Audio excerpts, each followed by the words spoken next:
Hey, my name's Darrick, and I just want to talk to you a little bit about downtime at kids camp. Rule number one, there is no such thing as downtime.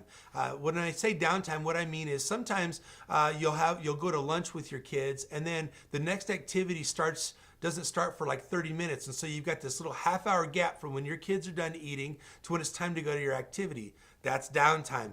Downtime is not real good for the kids camp age group, and the reason is that's when they tend to get kind of they begin to fight. That's when boys start throwing rocks at each other or hitting each other with sticks. That's when girls start to pick at each other and get their feelings hurt. And so what I try and do to minimize downtime is I carry a backpack. I'm kind of famous for my backpack at kids camp. And in my backpack, there are Frisbees, there are footballs, Nerf footballs, so nobody gets their head knocked in. There are jump ropes and bubbles and all kinds of things. And so whenever our team comes to a time and we all get done eating, before we stand around and try and think of something to do, we open up the backpack, we just start doing things. And as we keep these kids busy, number one, it wears them out so they sleep good at night. Number two, it keeps them from getting into kind of all those little spats.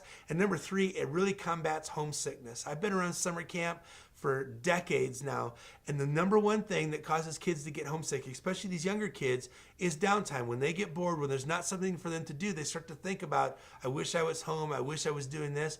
And so if we can keep them busy during downtime, they don't get homesick, they don't start picking at each other and causing problems, with each other.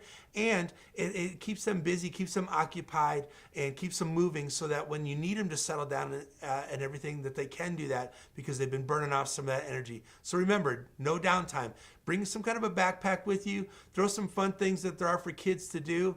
And sometimes it happens too that we get rainy days at camp, and sometimes then there's kind of a bumps in the schedule, and you want to have opportunities for kids to be able to do things that are fun. And the more fun they're having at camp, the more fun they're going to have all day long. And the more fun they have all day long, they are more focused and enter into chapels and are open to what God wants to do in their lives. So it's a great thing to make sure that your kids don't have downtime at kids camp.